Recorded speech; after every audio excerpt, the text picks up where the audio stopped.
অর্থায়ন বা ফিন্যান্স সমাজের প্রতি দায়বদ্ধ থাকে, যেটিকে আমরা বলি সামাজিক দায়বদ্ধতা। শুনতে অদ্ভুত মনে হলেও আমরা সবাই জেনে এসেছি যে ব্যবসায় প্রতিষ্ঠানের মূল উদ্দেশ্য হচ্ছে মুনাফা অর্জন। এই মুনাফা অর্জন করতে গিয়ে আমরা ভুলে গেলে চলবে না যে একটি সমাজে আমরা বসবাস করি। এই সমাজের প্রত্যেকটি ব্যক্তি বা সত্তার প্রতি আমাদের কিছু দায়িত্ব বা দায়বদ্ধতা আছে, যেটিকে আমরা বলি সামাজিক দায়বদ্ধতা। একটি উদাহরণ দিলে আমরা পরিষ্কার হতে পারবো। যেমন আমরা দেখতে পারি প্রতি বছর যখন এসএসসি, এইচএসসি বা জেএসসির রেজাল্ট পাবলিশ হয়, তখন আমরা দেখতে পাই যারা ভালো ফলাফল করে তাদের মেধাবীদেরকে যদি তাদের দারিদ্রিক অবস্থা থেকে থাকে, বিভিন্ন ব্যাংক বা প্রতিষ্ঠান তাদেরকে স্কলারশিপের ব্যবস্থা করে, তাদেরকে অর্থ দিয়ে সহায়তা করে তাদের শিক্ষা কার্যক্রম রেগুলার রাখার ব্যবস্থা করে।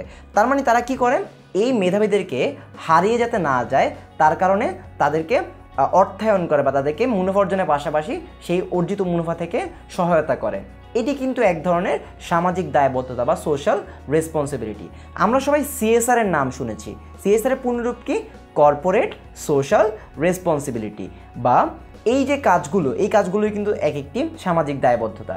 আমরা দেখতে পাই যে রাস্তাঘাটে অনেক গাছপালা দুই রাস্তার মাঝখানে রোপণ করা থাকে বিভিন্ন ব্যাংকের অর্থায়নে।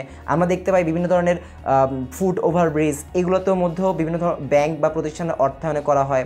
তার মানে কি, এগুলো প্রত্যেকটাই কিন্তু সমাজের প্রতি দায়বদ্ধ থাকার কারণে অর্জিত মুনাফা থেকে করা হয়।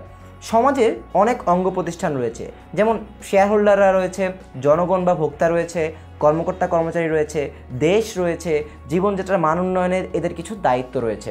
উদাহরণ দিয়ে প্রত্যেকটা বোঝার চেষ্টা করি আমরা। শেয়ার হোল্ডারদের প্রতি কী ধরনের দায়িত্ব পালন করে অর্থায়ন? অর্থায়ন তার যে অর্থগুলো রয়েছে, যা যে মুনাফা অর্জন হয়, সেই মুনাফার অর্জনের ক্ষেত্রে শুধুমাত্র ইপিএসকে মাথায় রাখে না, সে শেয়ারের বাজার মূল্য বাড়ছে কিনা সেটি মাথায় রাখে, সম্পদ সর্বাধিকরণ হচ্ছে কিনা সেটি মাথায় রাখে। তার মানে সম্পদ সর্বাধিকরণ হলেই কিন্তু প্রতিষ্ঠানের শেয়ার হোল্ডারদের স্বার্থ সংরক্ষণ হয়। একইভাবে ভোক্তা বা জনগণকে, যারা কাস্টমার থাকে বা যারা কনজিউমার থাকে, তাদেরই কিন্তু আমরা দেখি প্রায় ভেজাল মেশানো অভিযান, এখান থেকে এদেরকে বিরত করার জন্য বা উৎসাহ দেওয়া হয়, বা যাতে করে এগুলো তারা ভেজাল না মেশায় পণ্যের মধ্যে, ফরমালিন না মেশায় পণ্যের মধ্যে। এগুলোই হচ্ছে কিন্তু তাদের প্রতি, সমাজের প্রতি, জনগণের প্রতি দায়িত্ব। কর্মকর্তা কর্মচারীদেরকে আমরা দেখি যে বিভিন্ন পালা পার্বণে, উৎসবে বোনাস দেওয়া হয়, বিভিন্ন ধরনের ইনসেন্টিভাইজ করা হয়। তার মানে তাদের প্রতিও কিছু দায়িত্ব এই প্রতিষ্ঠানগুলো বা অর্থায়ন পালন করে থাকে। দেশের প্রতিও অর্থায়ন কিছু দায়বদ্ধতা রয়েছে। আমরা দেখি প্রতিষ্ঠানগুলো ট্যাক্স দেয়, আমরা দেখি প্রতিষ্ঠানগুলো ভ্যাট কালেক্ট করে সরকারকে প্রদান করে। তার মানে দেশের প্রতিও সে কিছু দায়িত্ব ও কর্তব্য পালন করে। তাছাড়া জীবনযাত্রার মান উন্নয়ন করার জন্য তারা অনেক বেশি পরিমাণে সুযোগ সুবিধা প্রদান করে, কারণ তাদের প্রত্যেকটি কাজে তারা পণ্য গবেষণা করে। তারা শুধুমাত্র, মূল কথা হচ্ছে, শুধুমাত্র মুনাফা অর্জনকে তাদের মূল লক্ষ্য হিসেবে রাখলেও এটি একমাত্র লক্ষ্য রাখে না।